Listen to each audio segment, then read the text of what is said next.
ক্ষমতাচ্যুত স্বৈরাচার শেখ হাসিনার সহযোগীরা বিশৃঙ্খলা সৃষ্টির জন্য বিপুল পরিমাণ অর্থ ব্যয় করছে এবং অপপ্রচার চালাচ্ছে বলে মন্তব্য করেন অন্তর্বর্তী সরকারের প্রধান উপদেষ্টা অধ্যাপক মোহাম্মদ ইউনূস। তিনি বলেন, আমাদের সর্বদা সতর্ক থাকতে হবে, সবাইকে এই অপপ্রচারের বিরুদ্ধে লড়াই করতে হবে। প্রধান উপদেষ্টা নিরাপত্তা বাহিনীর প্রধানদের আইন শৃঙ্খলা পরিস্থিতি বিঘ্নিত করার যে কোনো অপচেষ্টার বিরুদ্ধে সর্বদা সতর্ক থাকার নির্দেশ দেন। সোমবার রাষ্ট্রীয় অতিথি ভবন যমুনায় নিরাপত্তা বাহিনীর শীর্ষ কর্মকর্তাদের সঙ্গে এক উচ্চ পর্যায়ের বৈঠকে তিনি এ নির্দেশ দেন।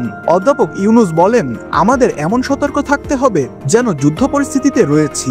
এবছর দেশের জন্য অত্যন্ত গুরুত্বপূর্ণ, কাউকে অরাজকতা সৃষ্টি করতে দেওয়া হবে না। তিনি নিরাপত্তা বাহিনীকে নাগরিকদের মানবাধিকার রক্ষার পাশাপাশি ধর্মীয় ও জাগতিক সংখ্যালঘুদের বিরুদ্ধে যে কোনো আক্রমণ প্রতিরোধে বিশেষ ব্যবস্থা নেওয়ার নির্দেশ দেন।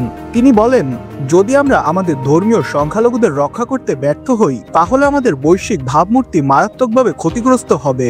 আমাদের এই বিষয়ে খুবই স্বচ্ছ হতে হবে। প্রধান উপদেষ্টা পুলিশকে চাঁদাবাজের বিরুদ্ধে কঠোর অভিযানের নির্দেশ দিয়েছেন, যাতে মুসলমানদের পবিত্র রমজান মাসে নিত্য প্রয়োজনীয় পণ্যের দাম স্থিতিশীল থাকে।